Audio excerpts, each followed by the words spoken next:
Considere las siguientes corrientes tomando una delta T mínima de 20 grados centígrados. Identifique el punto de pliegue y los requerimientos mínimos de servicios y diseñe una red de intercambiadores de calor que cumpla con los requerimientos mínimos.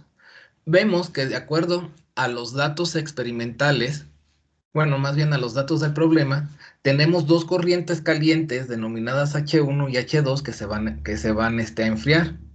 La corriente H1 se enfría de 150 a 70 grados Fahrenheit y la corriente H2 de 220 a 150 grados Fahrenheit. Asimismo, nos proporcionan su valor del WCP, que es, por ejemplo, de la corriente H1, 10 por 10 a la 4 BTU sobre hora grados Fahrenheit. La de la corriente H2 sería de 4 por 10 a la 4 BTU hora grados Fahrenheit. Tenemos asimismo dos corrientes frías denominadas C1 y C2 que se van a calentar. La corriente C1 de 80 a 270 grados Fahrenheit y la corriente C2 de 50 a 120 grados Fahrenheit. Tenemos ahí su valor correspondiente del WCP, ¿sí? De 5 y de 3 por 10 a la 4 BTU sobre hora grados Fahrenheit, respectivamente.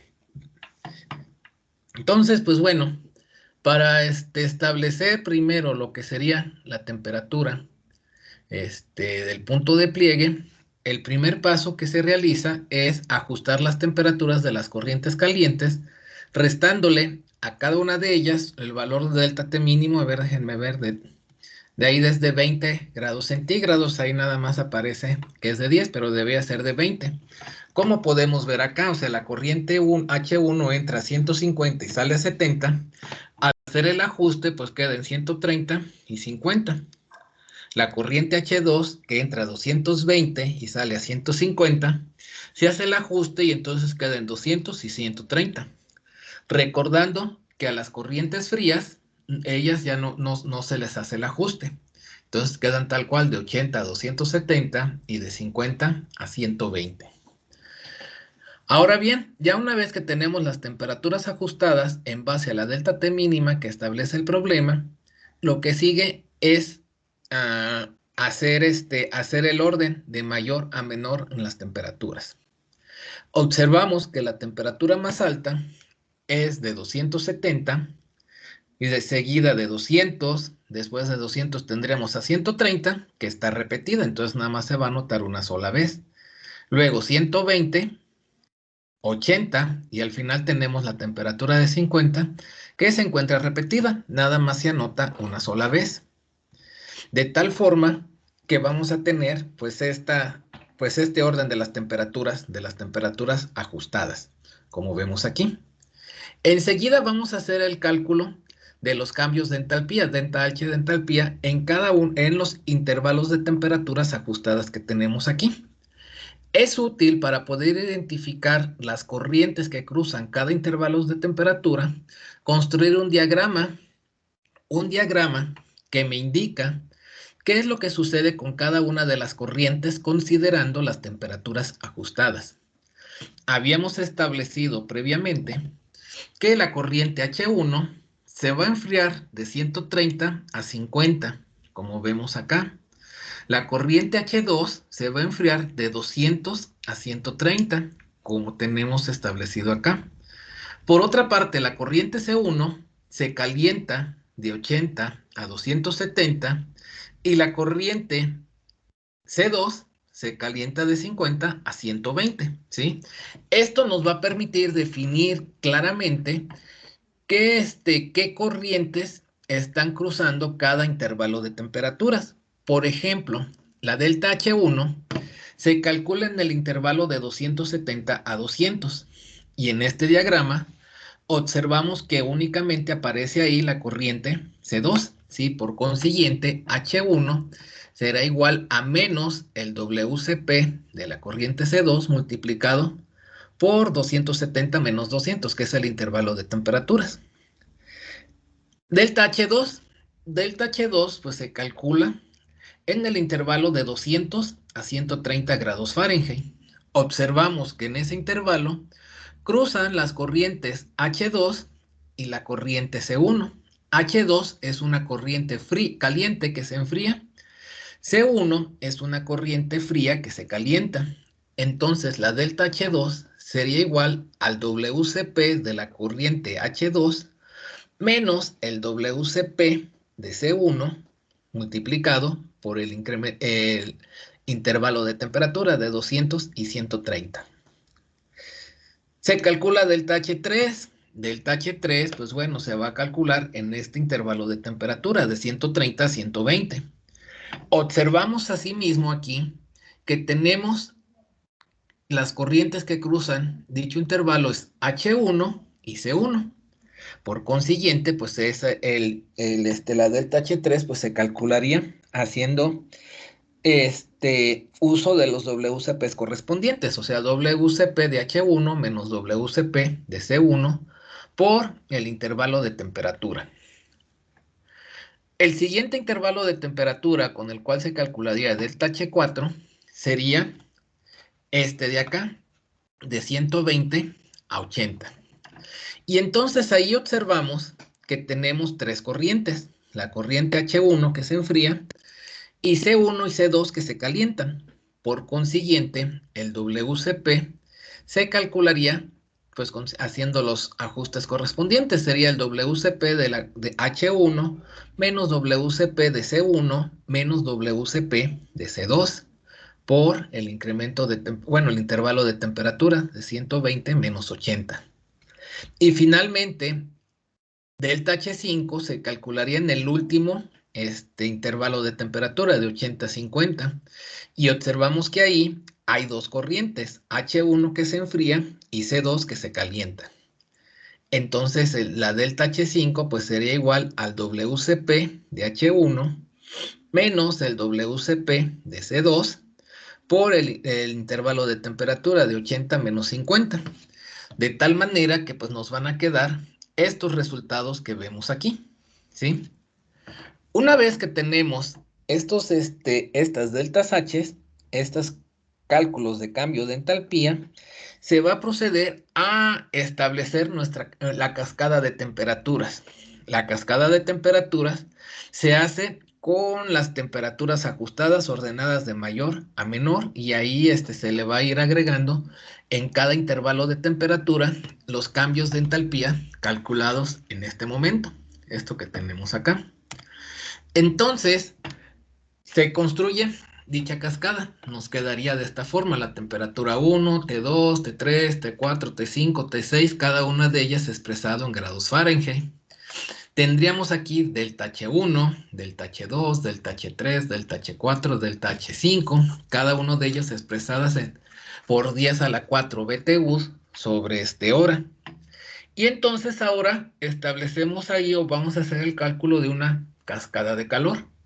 Originalmente, vamos a considerar que no se suministra calor a nuestro sistema, por lo tanto, escribimos que Q1 es igual a 0. Y vamos a calcular los siguientes calores considerando la ecuación que tenemos aquí. O sea, por ejemplo, Q2 va a ser igual a Q1 más delta H1. Q3 va a ser igual a Q2 más delta H2 y así sucesivamente. De tal manera que vamos a tener que Q2 sería igual a Q1 más delta H1, o sea 0 más menos 350 y nos queda menos 350.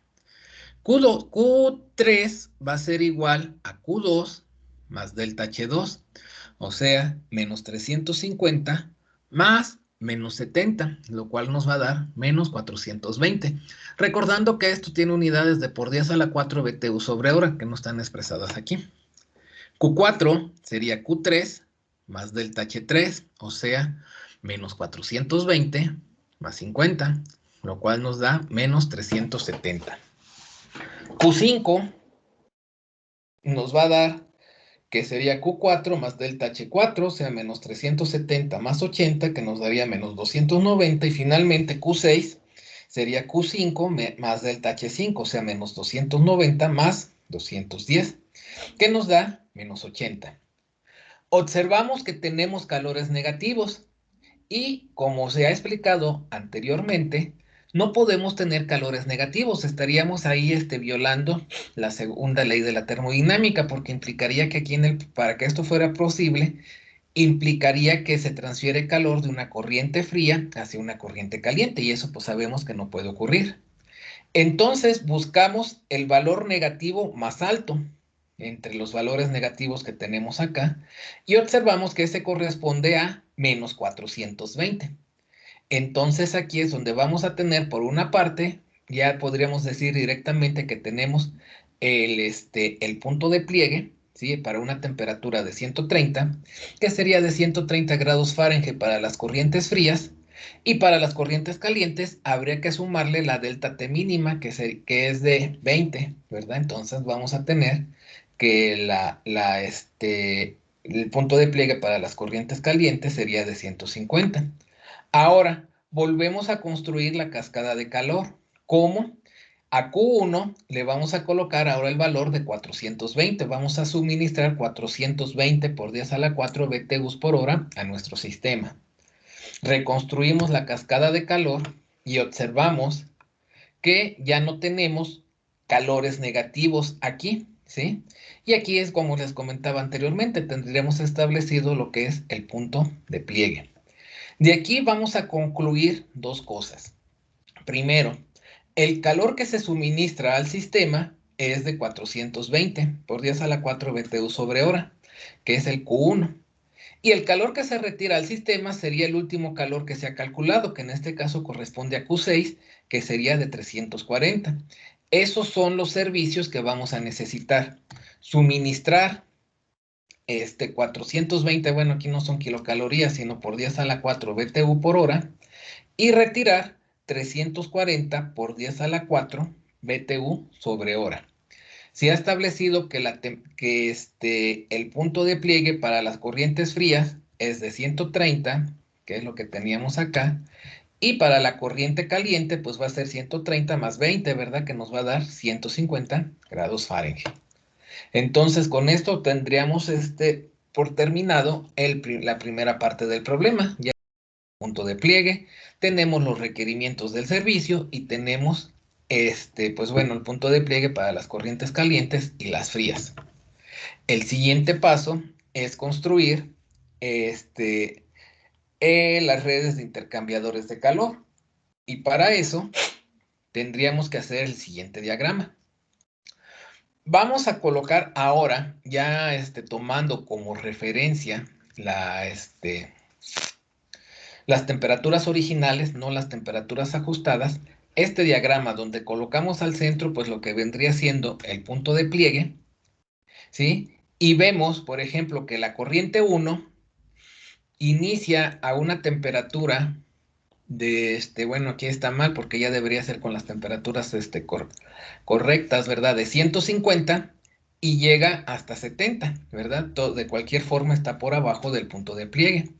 La corriente 2 inicia a 220 y termina en 150, o sea que quedaría colocada todo por arriba del punto de pliegue. Ya no la veríamos por abajo del punto de pliegue. La corriente C1 inicia en 80, llega al punto de pliegue de 130, pero ahí todavía se calienta hasta los 270. Finalmente tenemos que la corriente C2 tiene una temperatura de entrada de 50 y se va a calentar hasta 120, o sea, va a quedar todo por abajo del punto de pliegue. Observamos que arriba del punto de pliegue tenemos a la corriente H2 y a la corriente C1, nada más. Entonces, pues bueno, tendrán que intercambiar calor entre ellas, de tal manera que la corriente H2 llegue a los 150 grados centígrados y la corriente C1, pues bueno, no sabemos a qué temperatura va a llegar, pero sí sabemos que no va a llegar a los 270 porque previamente habíamos visto que se tiene que suministrar calor al sistema. Y ese calor que se suministra al sistema es lo que va a permitir que la corriente C2 llegue hasta los 270 grados Fahrenheit. Aquí no son centígrados. Por otro lado, tenemos que por abajo del punto de pliegue tenemos a la corriente H1, que es una corriente caliente, y tenemos a la corriente C1 y C2, que son corrientes frías.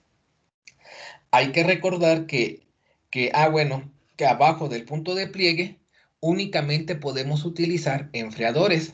de tal forma que esta corriente H1 debe ser suficiente para calentar a la corriente C1 hasta 130 grados centígrados y para calentar a la corriente C2 hasta 120 grados centígrados.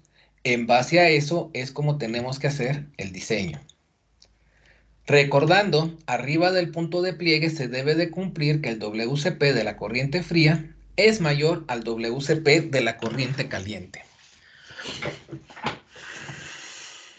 Vemos que, arriba del punto de pliegue tenemos a H2 y tenemos a C1. Los valores que le corresponden a la corriente caliente, el WCP es 4 y a la corriente fría es de 5. De alguna forma, pues se cumple este requerimiento o sugerencia, como lo he mencionado también en otras ocasiones. Es una sugerencia, no se tiene que cumplir a rajatabla, pero se prefiere que se cumpla. Aquí se cumple, entonces eso me indica que yo puedo llevar sin ningún problema la corriente H2 desde los 220 grados Fahrenheit hasta los 150, que es la temperatura del punto de pliegue, y que la corriente C1 se va a calentar desde los 130, que es la temperatura del pliegue para las corrientes frías, hasta una temperatura dada por abajo de los 270, que es la que vamos a calcular.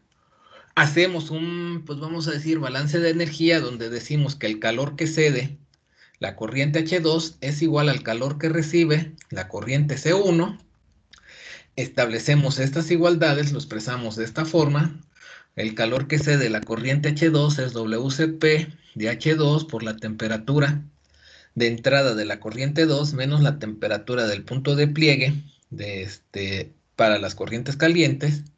Y esto va a ser igual al WCP de la corriente C1 por la temperatura de salida de la corriente C1, que no conozco, menos la temperatura del punto de pliegue de la corriente fría, que yo sé que es de 130. Despejo la temperatura de salida de la corriente C1, hago los cálculos correspondientes y veo o obtengo que la temperatura de salida de la corriente C1, una vez que he intercambiado calor con la corriente H2, es de 186 grados Fahrenheit. No ha llegado a los 270 grados Fahrenheit, pero bueno, arriba del punto de pliegue puedo utilizar un calentador. Calculo cuánto calor se necesita para calentarlo desde 186 a 270 y pues resulta que es de 420. Observamos o nos regresamos a las cascadas que habíamos hecho previamente y vemos que se debe suministrar 420 BTUs por hora, como tenemos aquí, aunque bueno, aquí dice que son kilocalorías, ¿no? Entonces se cumple, ¿sí? Esta parte. Abajo del punto de pliegue, pues sí, va a estar un poco más complicado porque tengo una corriente caliente, pero dos corrientes frías. Y se debe de cumplir que el WCP de las corrientes calientes debe ser mayor o igual al WCP de las corrientes frías. Entonces, bueno, pues vemos aquí que abajo del punto de pliegue teníamos a la corriente H1 y la corriente C1 y C2. El WCP de la corriente H1 es de 10, el WCP de la corriente C1 es de 5 y el WCP de la corriente C2 es de 3. De tal forma que, pues bueno, pues se cumple que el WCP de las corrientes caliente es mayor al de las frías. Y entonces, pues como yo tengo que suministrar calor a las dos corrientes C1 y C2, aún puedo dividir esta corriente H1. O sea, por ejemplo, la divido a la mitad y me quedaría una corriente H1 de 5 WCP y la otra de 5. Sigue cumpliéndose que sea mayor o igual al WCP de las corrientes frías. ¿Qué es lo que vamos a hacer aquí? Entonces, esta corriente C1, vamos a decir que nos queda de esta manera. O sea, voy a hacer el cálculo igual el calor de la corriente H1, por decirlo de alguna forma, dividido con el calor de la corriente C1, que es el que va a recibir. La corriente C1 tiene que llegar hasta los 130 grados Fahrenheit. Entonces, hago los cálculos pertinentes y encuentro que la temperatura de salida de esta corriente que ya he dividido, la corriente H1, es de 129. La otra parte que dividí y que la voy a utilizar para calentar lo que es la corriente, bueno, aquí la corriente C1, la voy a calentar desde 80 hasta 130 grados Fahrenheit. Entonces, aquí pues debería ser 150. Resulta que, que la temperatura de salida de esa corriente dividida de H1 es de 104.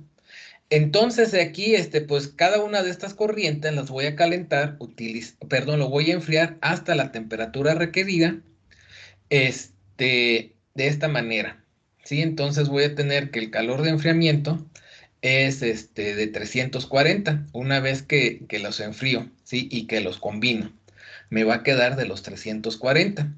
De tal manera que entonces aquí, bueno, aquí quedó establecido de esta forma, o sea, la corriente H1 se combina con la corriente C2, el calor de la corriente H1 se va a enfriar hasta una temperatura de 129, ¿verdad? Aquí, creo que este diseño ya que no quedó del todo correcto, aquí se debía de haber dividido una corriente H1 que se enfriaba hasta 104, otra corriente H1 que se enfriaba hasta 129, al combinarlo con C1 y con C2 y posteriormente con los calentadores correspondientes, se podía enfriar hasta la temperatura de salida de 170. Por otra parte, perdón, de 70 grados Fahrenheit. Por otra parte, la corriente H2 se combina únicamente con la corriente C1. La corriente C1 aquí entra al intercambiador de calor a una temperatura de 130, que es la temperatura del punto de pliegue, y va a salir a 186 y posteriormente aquí debería de estar colocado un calentador que lo va a llevar a 270 grados Fahrenheit. La corriente H2 se había enfriado de 220 a 150, que es la temperatura del punto de pliegue, pero que además corresponde a la temperatura de salida de la corriente H2. Y así es como nos quedaría el diseño finalmente.